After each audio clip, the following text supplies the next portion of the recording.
1009蓬莱广场案已经基本进入新的阶段，案件主要有2条线索链。第一，开车撞向石像的王丹，应当是受到了挑唆。徐志阳、吴菲菲、吴国豪口供有问题，你按照妨碍公务另作调查。尸体系本市市民高峰的亲生母亲。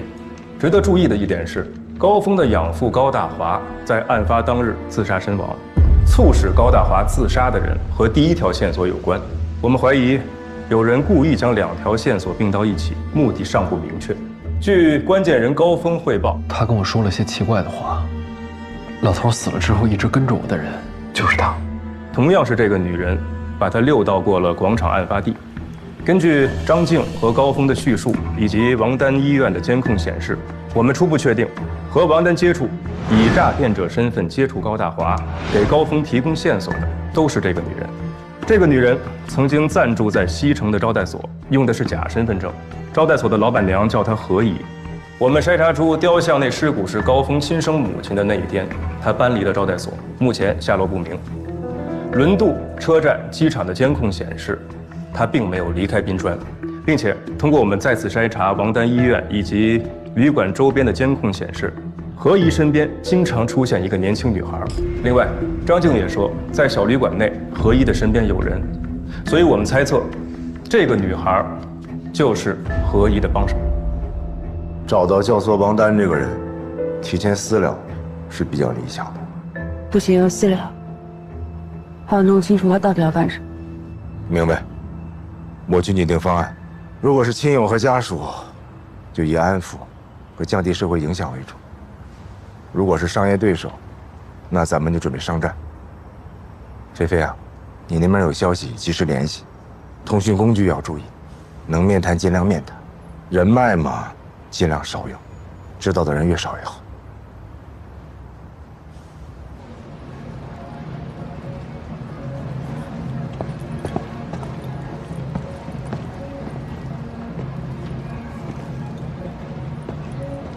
高峰，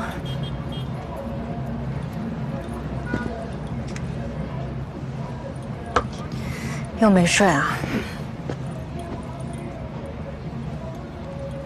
害怕了，是吧？我妈死了这么多年，一直被埋在这个雕像下面，20多年了。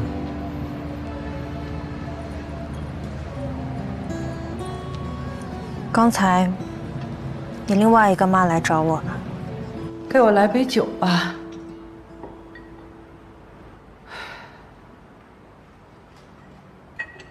Tim， 给阿姨倒杯果汁。好的。不用麻烦了。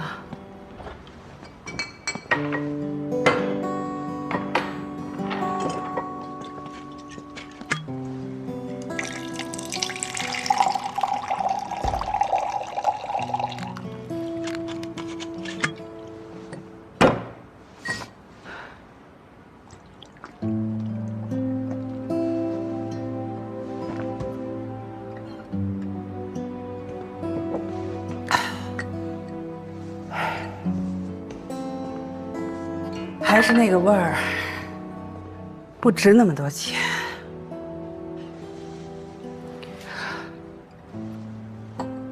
我不是一个喝果汁的人。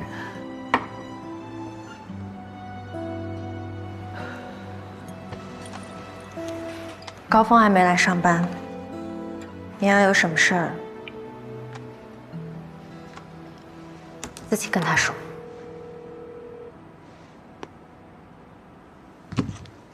我是来找你的。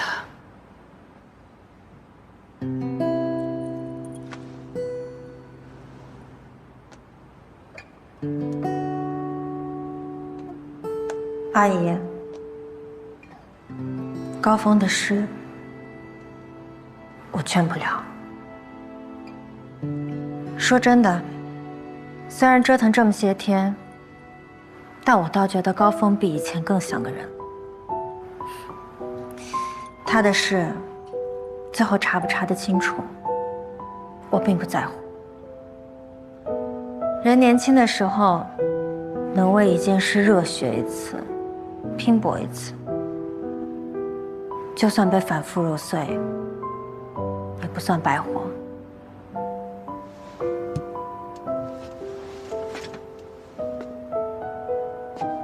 姑娘，如果高峰老是安定不下来，你就别等他了。他这么折腾，我也拦不住。你这么好一个大姑娘，别耽误你。有些事强求了，更受罪。拜你所赐，我哪天不是在跟吸引力法则做斗争啊？你这个人，你的这些事儿，真是够特别的。你自己的坎，还得自己过。二位领导，案子和高家的联系越来越密切了，我应该回避。王丹这条线索，还有吴家的相关信息，我移交给贺小样。张静和高峰这边呢，小赵会接着跟进。其他技侦方面的事儿，佳琪和小强都比我强。先斩后奏？没有，给个理由。我和高大黄这是客观原因，客观上你们没有血缘关系，不构成回避关系。但如果你是主观原因，给我个理由。和高家的关系，我怕影响判断。我要是你，我就用好这种关系，而不是打退堂鼓。高峰这个人物很关键，我们首先一定要保护好他的安全。另外，如果需要他积极配合协助调查，谁去跟他谈，怎么谈，还有比你更合适的人吗？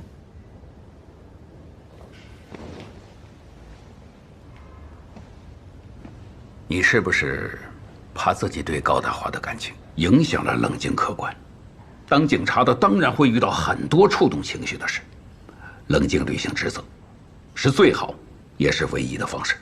这个案子也是你的修行。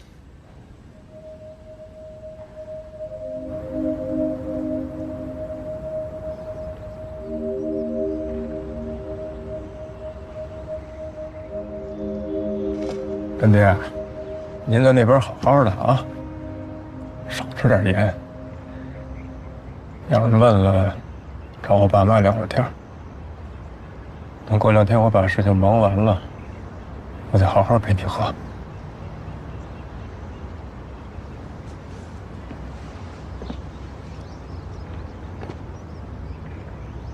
来都来了，别躲着了，出来吧。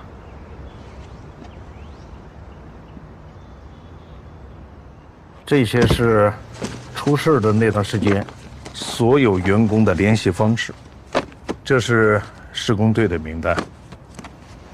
我当时啊还找了一些公安和医疗口的人，他们说出事以后很多人都联系过，但是知道雕像里有尸体的可能就这些人了。这些人际关系有些都是我去打点的，我以为搞干净了，没想到百密一疏啊，还是有遗漏的。你爸当时是街道办的小领导，辞职以后才去和徐总干的。那时候做生意主要得靠人脉。你别说那么玄乎，那时候做生意啊，在体制内历练过的人更懂规则，会比自己硬闯更懂管理，这很正常。啊，对了，王律师来集团时间短，你跟他说道说道，别动不动私了私了的，规规矩矩的，该干什么干什么。我们又不是黑社会。明白。丫头啊，老一辈的事儿我们来处理，你呢，出国散散心去。不行，这里面的人谁有问题，那是你的事儿。弄清楚谁认识王丹，谁跟王丹有关系，那是我的事儿。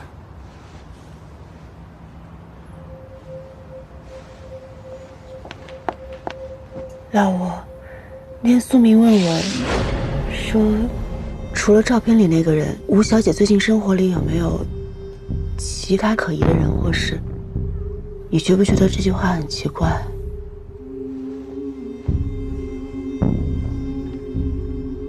我觉得他们可能不止一个人，而且有人就在我身边。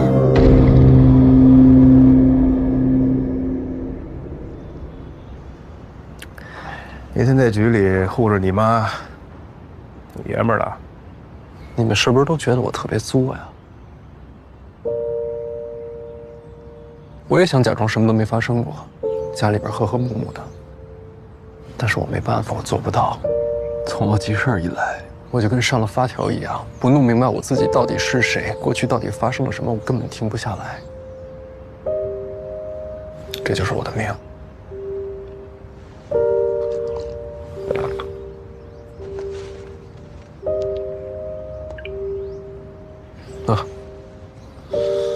这个号码是从老头手机上找到的，那个女的一直关机。别打了，这号码我们也盯着呢。他是做好计划来的，没那么容易查到，总会有办法。高峰，我再跟你说一遍，你别瞎搞。你现在是案子的关键人物，局里给我下了命令，必须得好好保护你的人身安全。你这边有什么情况，第一时间跟我们通报。现在是法治社会，只要是犯罪分子，藏得再深也早晚会被挖出来。其实，我早就跟高叔说过，那女的可能是诈骗。可高叔就跟着了魔似的，说什么都不听。现在他人不在了，我心里也憋得慌。我跟你一样，也必须把真相搞清楚。放心，没毒。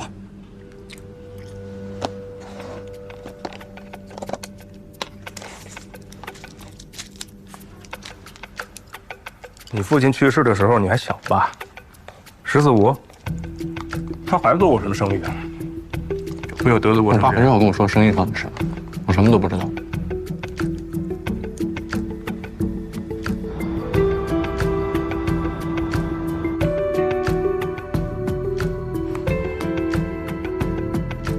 那天苏明问我，吴小姐最近生活里有没有旗开可疑的人或事，而且有人就在我身边。吴菲菲，咱俩认识10几年了，你是怀疑是我让王丹去撞的车是吗？你怎么不怀疑艾美还有晶晶他们几个？还有你那个谁都没见过的闺蜜？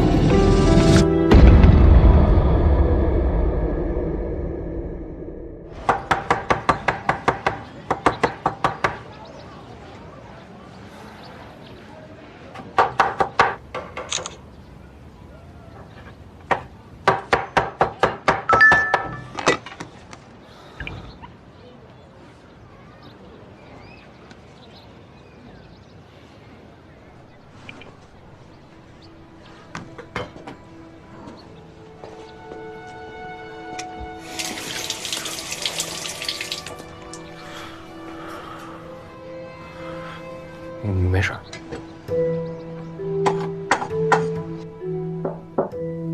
进来。老板，鉴定那边做了点工作，拿到了结果。雕像里那个人有个孩子，是个男孩，就在病床。老高，这些事儿你都知道，到死你也瞒着。可孩子要找妈妈，天经地义。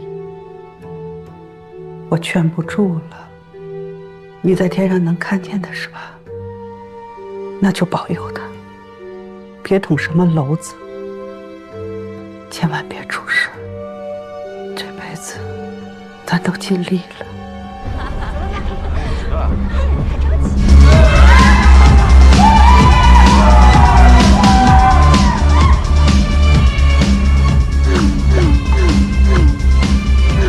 高峰，干嘛呢？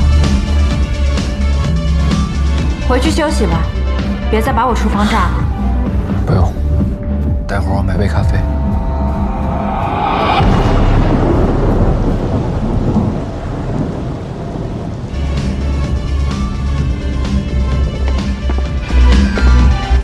查到了，师傅，帮何一做事，陪他去找王丹的是广场旁边咖啡厅的兼职服务员李楚然。这是监控。我想起来了，前几天在高叔墓地，高峰跟我说过，说除了何怡，还有一个人在引着他走，也是个卖咖啡的。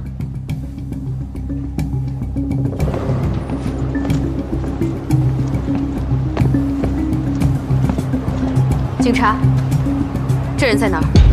刚辞职，刚走。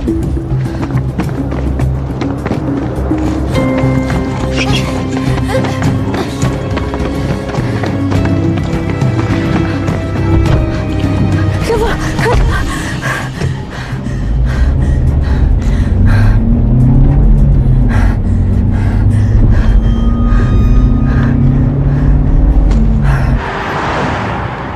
你还知道什么？你快停车！你先回答我的问题。你快停车！刚才警察给我打电话，说可能找到你了。告诉我，你还知道什么？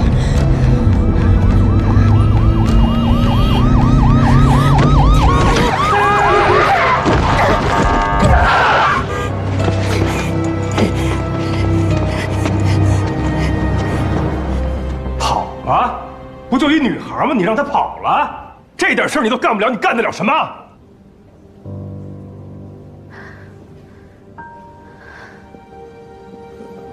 抱歉啊，没有，师傅，您骂的对，这次是我掉链子了。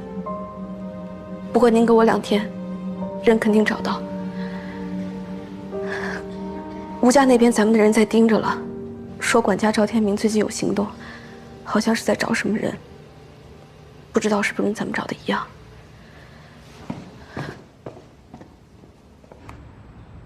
闺蜜，菲菲，把名字告诉我，我找人查去。怎么了？我不知道她叫什么，我不知道她，我在饭店。我觉得她就是一个普通的朋友，她不可能跟这件事情相关的。那王丹的事儿，你跟他说了？我没有，我们约好过，不该问的事情绝对不问。但是万一他别有用心的话，行了，娜娜，这件事情你不要插手了。去日本还是去美国，你自己选一下吧。爸能不能下午先留一下，让我自己试试？赶紧出去，再不出去，有可能被边控了。爸，听话。这事儿是我自己搞。你就让我自己试试不行吗？菲菲，别急啊。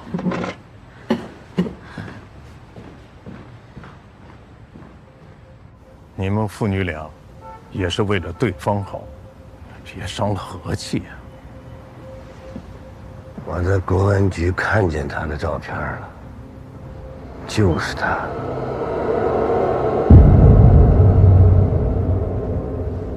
阿明，我们的噩梦回来了，回来了。我在用咱们的老朋友帮咱们查，之前曹律师提醒过，不能张扬，所以收效甚微。菲菲这里高低是条线索，您不妨就碰碰运气。太危险了，风险是浪，避他就会被拍死，但是迎着他上，兴许事情就会有所转机。这也是当年你教我做事的风格呀。事儿已经出了，躲是躲不过的。菲菲的性格又特别的像你，如果你不让她试试，我想她是不会甘心的。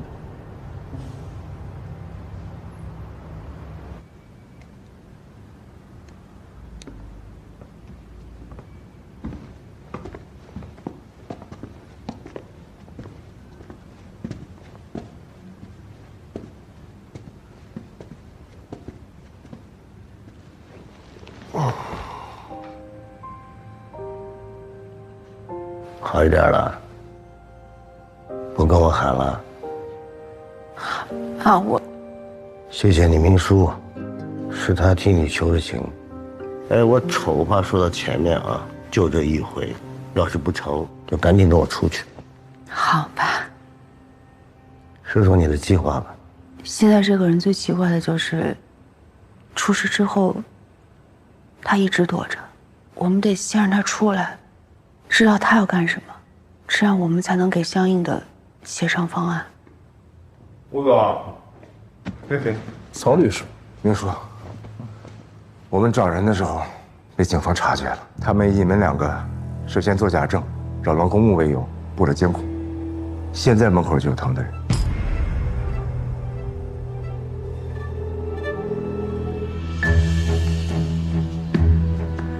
老板，门口有3辆车，苏明带队。林叔，你去帮我买2个黄果。曹律师，我要一个备用手机。菲菲啊，现在通讯工具照他说的办，让他试试。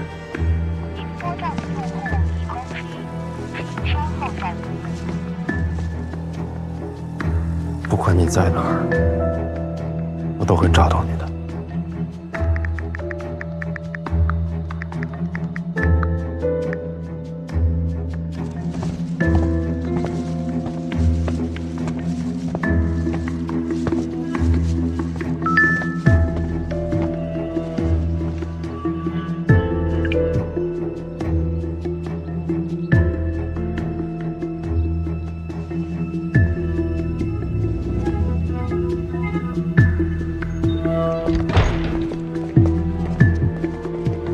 怎么了？火龙果过敏，我们平时很注意的，最近因为忙疏忽了。司警官，要不你也跟着去？好，我们车带路。辛苦了。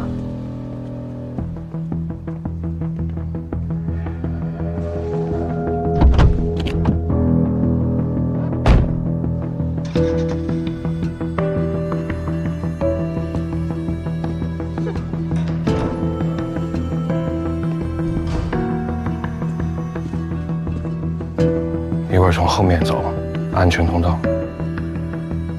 谢谢曹医生。给你爸爸带个好。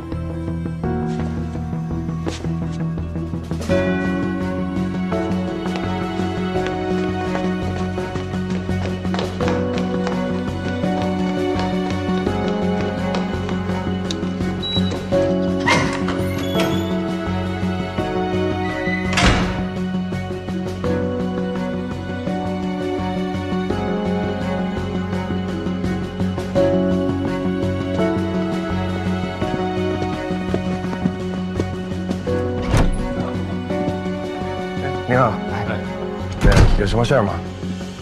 我看看病历。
闺蜜，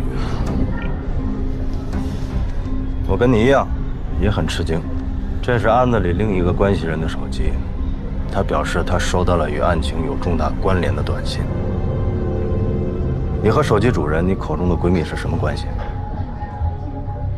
吴菲菲，请你不要再对我们有任何的隐瞒。为什么叫她闺蜜？喝酒认识的，熟吗？喝酒话里投机的就成朋友了。就在这儿。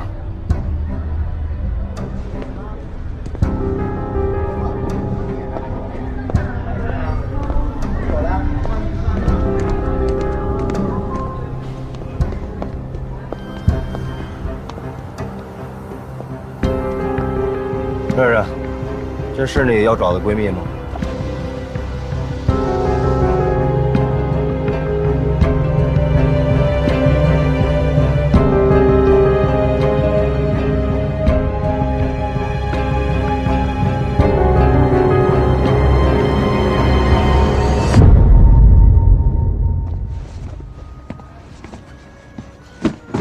老板，我买完单。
只能够你我两个人，不可能是我独个人。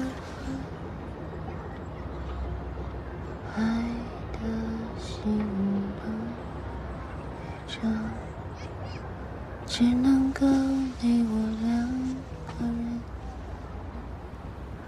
不可能是。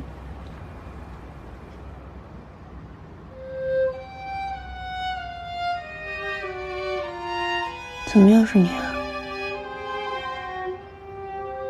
我叫高峰，我一生都在追寻一个旋律，所有人都说我错了。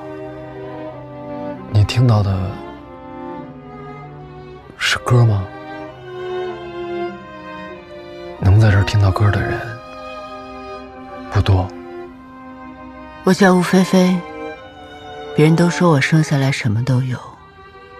当我每次听到这首歌的时候，我就知道自己的世界缺了一半。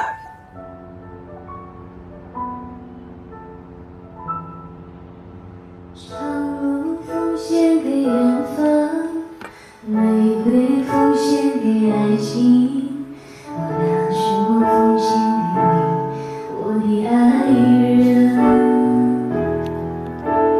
白云奉献给草场，江河奉献给海洋。是这首吗？不是这首，但这。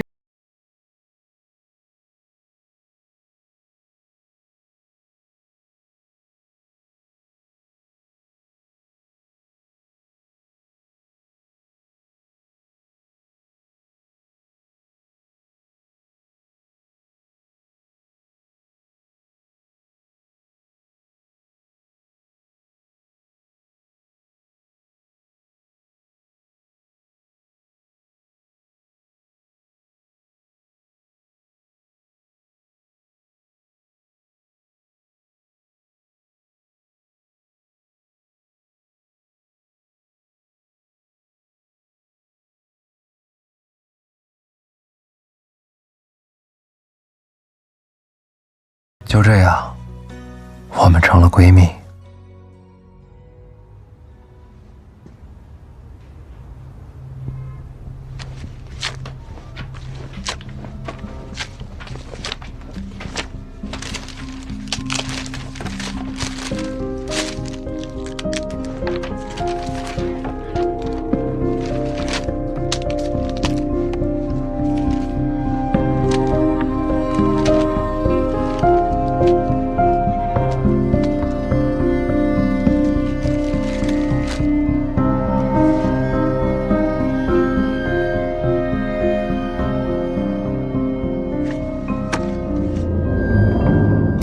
或许我可以通过它了解我身世的真相。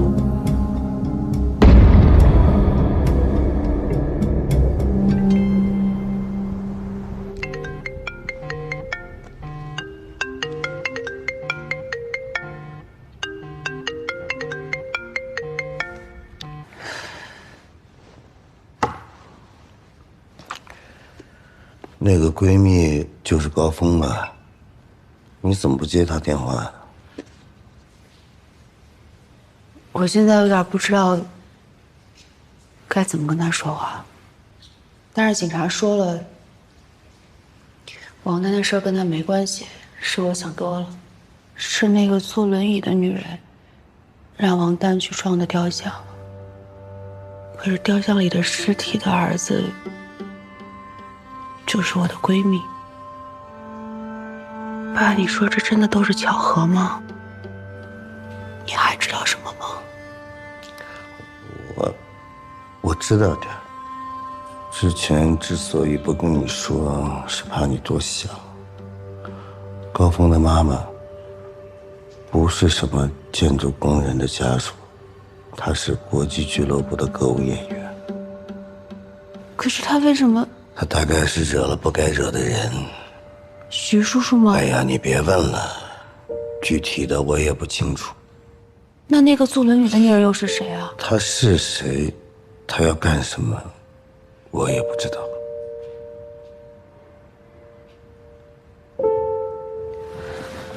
爸，我们一起走好不好？丫头，别怕。我跟你徐叔叔刚开始创业的时候，就像开荒一样，你遇到再硬的石头也得用手去刨。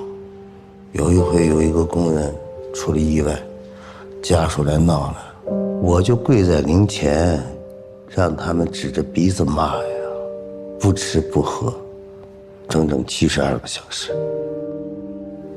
现在不一样，你出去。曹律师前年在香港注册了一个公司，你是执行董事，不是积压了很多问题要处理吗？正好，你趁这个时候去处理一下。爸不是让你去逃避啊，而是这些遗留下的老问题必须我去面对，我去解决。公司未来的发展有很多的新问题，你要用年轻人的方式去处理，去挑大梁。丫头，爸爸的心愿，你妈的心愿，就是你平平安安的成长，平平安安的生活，知道吗？明白。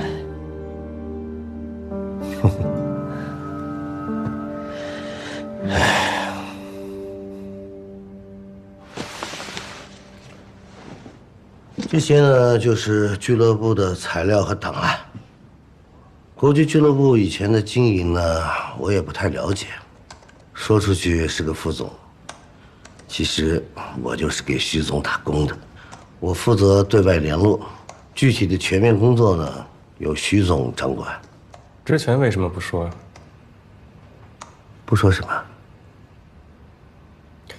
第一次涉及王丹和徐志阳的蓬莱广场撞车案和您谈话的时候，为什么不提国际俱乐部？国际俱乐部就是我们集团的一个副业、子公司。这不是问到了徐鹏徐总了吗？我才有的说。作为副总，对俱乐部的生意一点都不知道，有点站不住脚吧？外地来的，孟队，你应该把咱们冰川的情况都给新同事普及普及嘛。吴总的情况我了解啊，以前是国际俱乐部那个片区的供销社主任、副主任，副的比正的可管得具体啊。副的就是副的，上不去。人家正的有背景啊，索性辞了，趁着做生意的环境好，一直在徐鹏那儿干。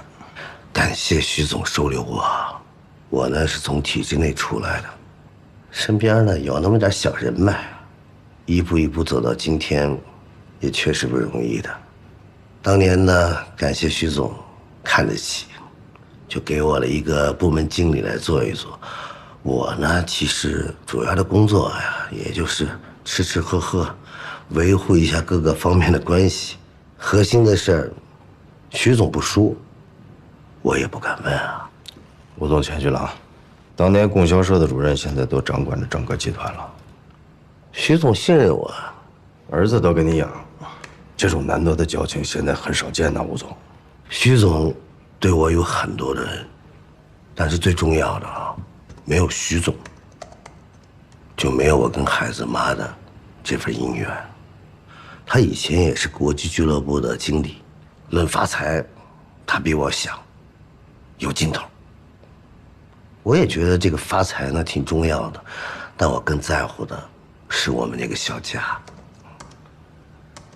事情已经到这儿了哈，如果徐总有问题，我也脱离不了干系；如果没有，我可以走了吧？吴总，您先坐。先让我把话说完。我先表个态啊，做生意呢是次要的，现在做企业呢非常的难。但是集团这辆马车不停下来，我就满足了。我也给二位提个意见啊，咱们不要浪费那么多精力了。丫头出去买个药都挺麻烦的。还有，我那个女婿啊，徐志阳，他跟外面那个女的，也就是个情感纠纷。我想取保候审，让一家人赶紧团聚。流程上面，还是请二位多多关照啊。苏敏，哎，一会儿啊，就在这儿吃饭吧。高峰姑父这也快回来了，你们先喝点茶，我去做饭去。啊，婶儿，您别忙活了，我们待不住，我就是想跟您聊聊天儿。那姑娘，你自己找地儿坐哈。哎，谢谢婶。婶儿，您这脚恢复的怎么样？还疼吗？哎呀，好多了。我呀，本来伤的也不重。哎呀，伤筋动骨100天，您也多注意，别着凉啊。哈，苏敏，你来是有什么事儿吧？是这样，我想跟您了解点情况。我高叔在去大白趟之前，还在什么地方工作过呀？哎呀，那可多了。咱们这市里头有名的那些饭店，他好像都待过一阵子。具体在哪儿啊？具体我也记不得了。你说好多饭店黄的黄，改名的改名。国际俱乐部，您还有印象吗？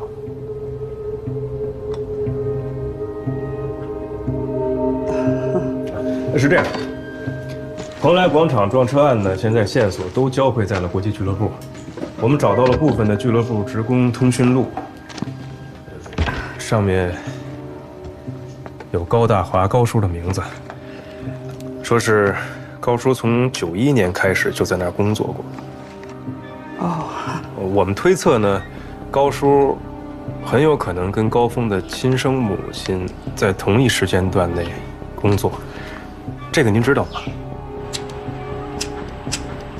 当然啊，90几年嘛，那俱乐部的员工很多，也不一定都有交集。但是现在案情很复杂，我想知道您见没见过高峰的生母